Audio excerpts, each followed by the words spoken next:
ये जो छोटे छोटे बच्चों को रोने पे मोबाइल देती है मेरी बहनें, ये असल में मोबाइल नहीं दे रही। कैम्ब्रिज यूनिवर्सिटी ने इस पर रिसर्च किया। उन्होंने कहा ये औरतें जो अपने बच्चों को रोते हुए वो छुपाने के लिए मोबाइल देती हैं, मोबाइल नहीं देती हैं, ड्रग्स देती हैं, ड्रग्स। ये जहर दे रही हैं अपने बच्चों को, ये बर्बाद। आपको बताऊं ये एबनॉर्मल है बंदा अगर 4 घंटे से ज़्यादा देखता है। यूरोप में इसके लिए अलग वार्ड बने हुए हैं इलाज के लिए। 4-5 घंटे से ज़्यादा मोबाइल देखना ये बीमारी है, चाहे मर्द देखे चाहे औरत। इससे बड़ी प्रॉब्लम्स हैं, बड़ी तकलीफ़ें हैं। ये लेटरिन में और बाथरूम में खाना खाने इसके वक्त भी मोबाइल चल रहा है। इससे पीछा छुड़ाएं खुदा के वास्ते, इससे बचें। डेटा फ्री है, आपकी ज़िंदगी फ्री नहीं है। ये सोचने की ताकत छीन लेगा आपसे मोबाइल। इससे बचें, इससे बचाएं। याद रखें, एक बच्चा पागल हो गया यहाँ पे कर्नाटका में।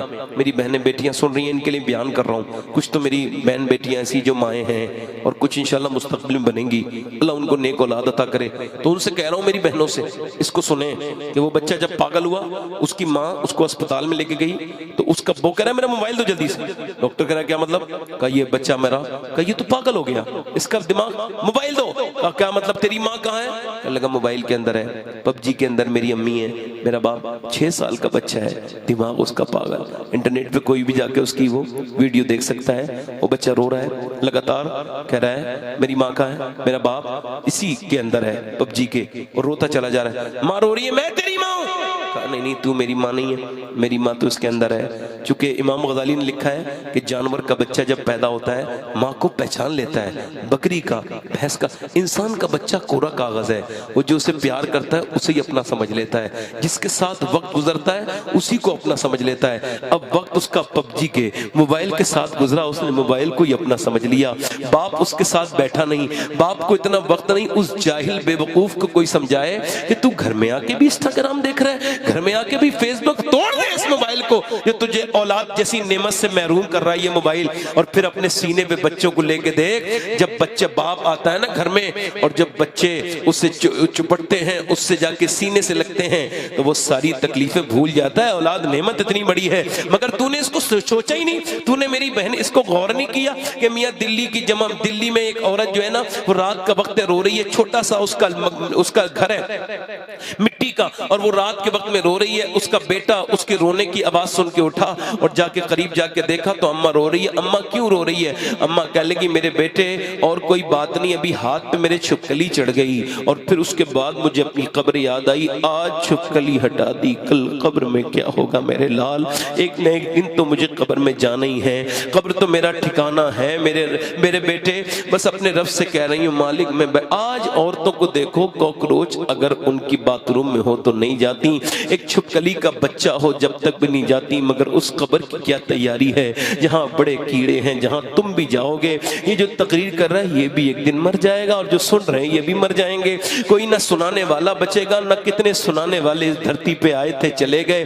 कोई गुल बाकी रहेगा और ना चमन रह जाएगा, पर रसूलुल्लाह का दीन हसन रह जाएगा। ये हवाएं यूं ही चला करेंगी मगर हम नहीं होंगे, ये बहारें यूं ही फसलें आया करेंगी मगर मैं और तुम नहीं होंगे।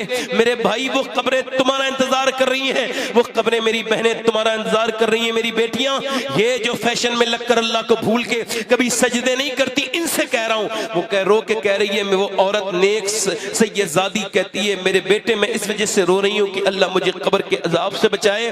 बच्चा बोला अम्मी आप तो बहुत बड़ी हैं, मैं तो अभी बहुत छोटा हूं, मैं मर गया तो मेरा क्या होगा?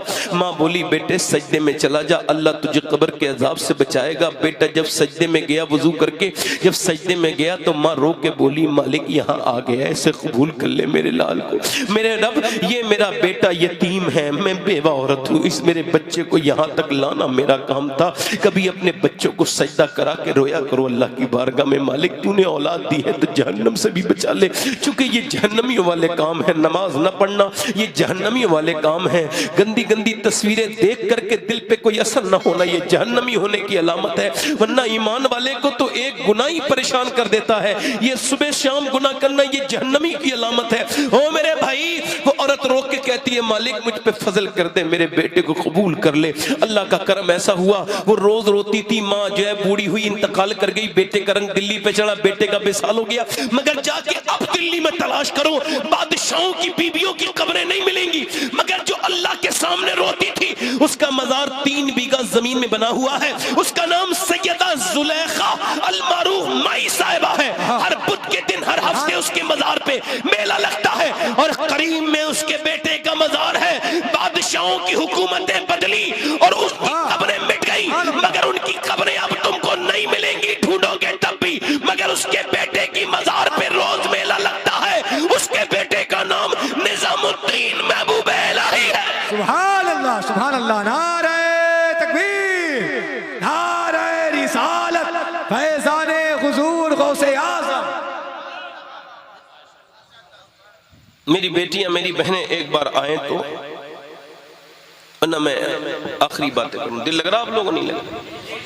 कितने लोगों का लग रहा है? कोई? मैं अल्लाह ताला आपको सलामत रखे। अच्छा, आप वही लोग हैं जो बारिश के बाद चले गए थे, मगर अल्लाह सलामत रखे। आपने जाना नहीं चाहिए था। मेरे जैसा खादिम कभी आए तो ना जाया करो।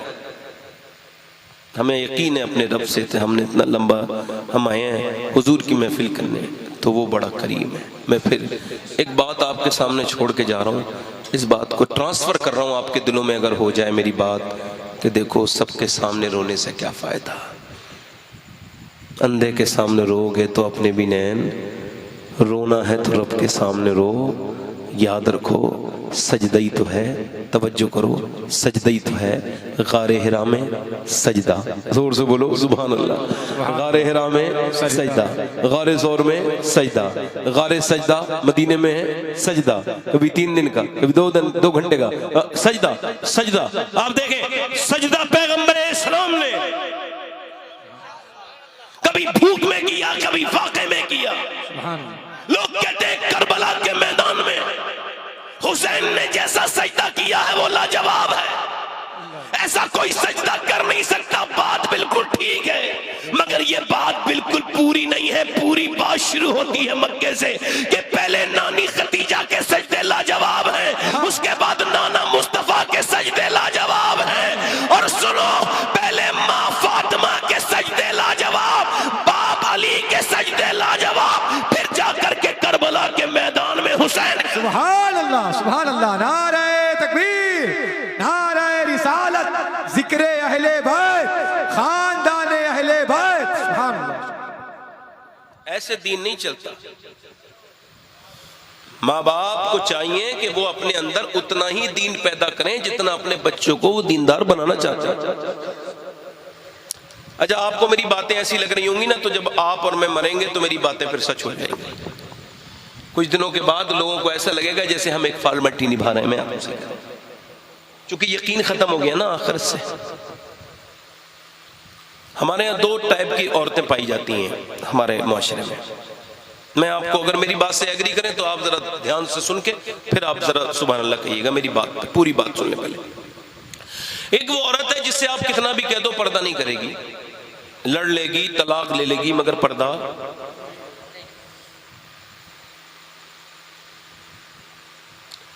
मतलब ये हर जगह पे पर्दा ही है। अब तो औरतें नई बातें करने लगी हैं, कुछ मर्द भी शुरू हो गए। ये कहती हैं दिल साफ होना चाहिए, पर्दे की क्या जरूरत है, हमारा तो दिल साफ है, पर्दा तो दिल का होता है। अबे तो दिल तेरे मुंह पे थोड़ी लगाया अल्लाह ने, दिल का तो पहले ही पर्दा है।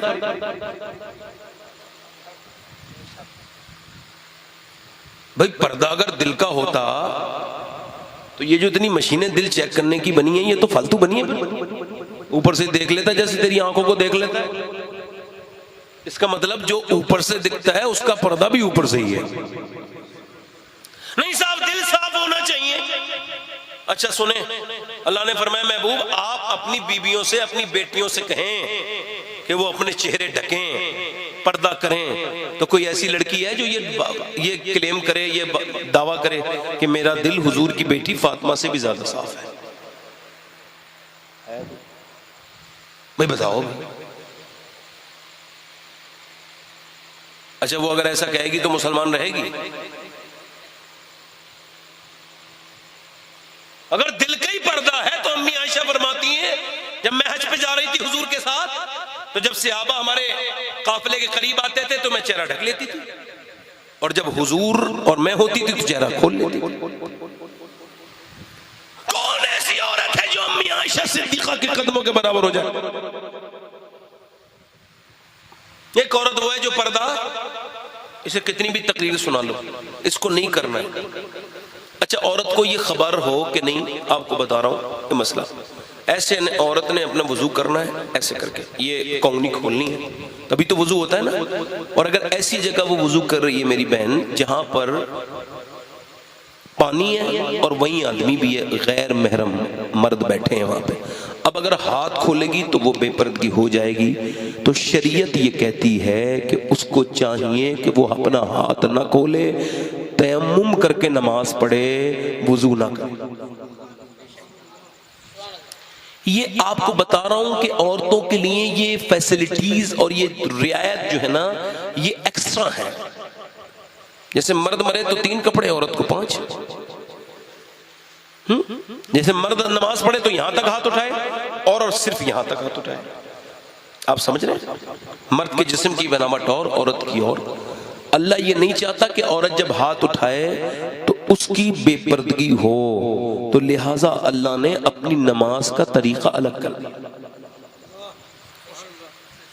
अब जो औरतें फिटिंग का लिबास पहनती हैं तो मरे, बस एक मरतबा मरे, फिर उनको पता चलेगा इन्होंने गुनाह कितना बड़ा किया है, ये जराइम कितना बड़ा जुर्म है, ये अपने जिस्म को जाहिर करना। अल्लाह के प्यारे रसूल सल्लल्लाहु अलैहि वसल्लम की बेटी दुनिया से जाते वक्त रो रही हैं। हजरत अली ने कहा, आप तो अपने अब्बा से मुलाकात की बड़ी ख्वाहिशमंद थी, आपको क्या मौत से डर लगा है? नहीं नहीं। कहा फिर? यही सोच रही हूँ, जीते जी जो पर्दा किया, 17 दिन का चूल्हा नहीं जला, फिर भी पर्दा किया। आज इस बात से रो रही हूँ कि जब इंतकाल होता है तो ऊपर चादर ढकी जाती है, समझ रहे हैं, तो पता चल जाता है मरने वाला कितना मोटा है, कितना पतला है। तो मैं सोच रही हूँ कहीं मेरे इंतकाल के बाद जब मेरा जनाजा निकले तो किसी को ये खबर ना हो जाए कि मोहम्मद की बेटी कितनी पतली है, कितनी मोटी है। बस यही बात रुला रही है। इंतकाल के बाद मेरा इमाम कहता है, जिसका आंचल न देखा मोह मेहर ने, उस रिदाए नजाहत पे लाखों सलाम। खून खैरुल रसूल से है जिसका खमीर, उसकी बेलौस तीनत पे लाखों सलाम। सैयदा ज़हरा तैयबा ताहिरा, जाने अहमद की राहत पे लाखों सलाम। मेरी बेटी जरा समझ तो, हम बात तुझसे क्या कर रहे हैं? मेरा पर्दा इतना जरूरी है। एक ये तो पर्दा कर नहीं रही है, ये एक टैब है, ये बाजार में बेपर्दा मजाक। एक दूसरी है, कॉलेज के बाहर खड़ी है, पूरा लिबास पर्दे वाला है, और वो जो मैनेजमेंट है ना वो उससे झगड़ रहा है, पेपर देने तो हिजाब उतारो वरना पेपर नहीं दे पाओगी। वो बहस कर रही, नहीं हिजाब के साथ ही पेपर दूंगी। कहा हमारा रूल ये है, या तो हिजाब उतारो या फिर अपना पर्दा अपने पास रखो और इम्तिहान न दो। उसने उसकी कॉपी उठाई और उसके मुंह पे मार के कहा, ये ले अपनी कॉपी, मैं दुनिया में तेरे इम्तिहान में कामयाब होने के लिए नहीं आई, मैं तो अपने रब की बारगाह में कामयाब होने आई हूं। मैं तेरी कनीज नहीं हूं, मैं तो मदीने वाले मुस्तफा की कनीज।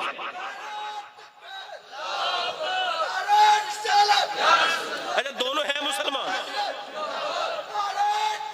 आप समझ रहे हो? समझ रहे हो? समझ रहे हो मेरी बात को? आप समझ रहे हैं? दोनों मुसलमान हैं, एक पर्दा कर नहीं रही, एक छोड़ नहीं रही। और उसमें वजह यह है कि एक को बचपन में हुजूर की बेटी की बातें बताई गई, एक के दिल में पता है कि उसको मरना है, तो फिर उसको पर्दा। इमाम हुसैन फरमाते हैं, आखिरी जमाने में अगर मेरे कोई नाना की उम्मत की लड़की पर्दा करेगी फितन के जमाने में, तो उसको वो पर्दा ऐसा है कि शहीद के खून से ज्यादा अफजल है। आज सारी औरतें बेहया शादी में बैठी हो, एक पर्दे में चली जाए तो सब मजाक नहीं उड़ाएंगे। बोलो बात गलत है? मैं तो उसी तो मजाक के बारे में कहा कि जो अपनी मजाक भी उड़वा ले, अपने आप को पुरानी भी कहलवा ले, मगर फिर भी अगर वो, अच्छा मेरी बहनें जितनी फिर रही हैं इधर उधर बेपर्दा, इन सब से कहो दिलों को सुकून नहीं मिलेगा। अच्छा वो बेचारी उनकी बाद में खता है, ये अपनी बहनों और बेटियों को बना सवार के ये जो बारातों में लेके जा रहे हैं, जरा हाथ जोड़ के गुजारिश कर रहा हूं, बात थोड़ी बहुत ज्यादा कड़वी है मगर चूंकि कहनी जरूरी है भाई, ये औरतों की कमी नहीं है। अकबर इलाहाबादी ने कहा था, देखा जो चंद बीबियों को उम्मत की बेपर्दा, अकबर गैरत कौमी से जमीन में गड़ गया। पूछा वो तुम्हारा पर्दा वो क्या हुआ? बोली कि अक्लों पे मर्दों की पड़ गया।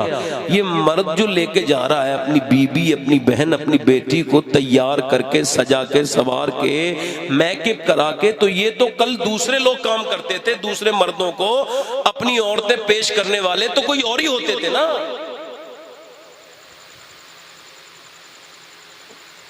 थोड़ा सख्त हो गया होगा मगर बात तो सही है ना भाई। पहले तो मुसलमान ये कहते थे कि जब तक हम जिंदा हैं हमारी बहनों पे किसी गैर मर्द की नजर, और अब ये बिल्कुल हम चाहते कब हैं? हमने अपने घरों के हालात खुद बिगाड़े हैं। अल्लाह के प्यारे रसूल की बेटी एक दिन तशरीफ ला रही है, मेरी बहनें सुन लें। अब इनको तो अपडेट मिलता रहता है ना इंटरनेट पर, कौन सी लड़की ने कौन सा लिबास पहना है, मुंबई की औरत ने कौन सा लिबास पहना है, उसका स्क्रीनशॉट लेंगी। पाकिस्तान की बेहुदा औरत, उस तक के पाकिस्तान के जो सीरियल हैं या हिंदुस्तान में आग लगा रहे हैं। औरतें पहले नाटक देखती हैं फिर नाटक करती हैं। नाटकों से बचाओ, ये बर्बाद कर देंगी। ये अब वो देख रही हैं कि ये मुंबई में वो वहां क्या नाटक नौटंकी चल रही है, वही नौटंकी ये इसने स्क्रीनशॉट रख के अपने ऊपर रखा है और ये कह रही है टेलर से वैसे ही कपड़े पहनाओ, इसको बताओ जिनकी नकल करोगी उसी के साथ उठोगी। तो ये तो सब जहन्नम का ईंधन है। ये जितनी लड़कियों की तुम नकल कर रही हो ये तो फाहिशा है, ये तो दाग है मुआशरे का। बदकार औरत है, बेहया है, बेगैरत है।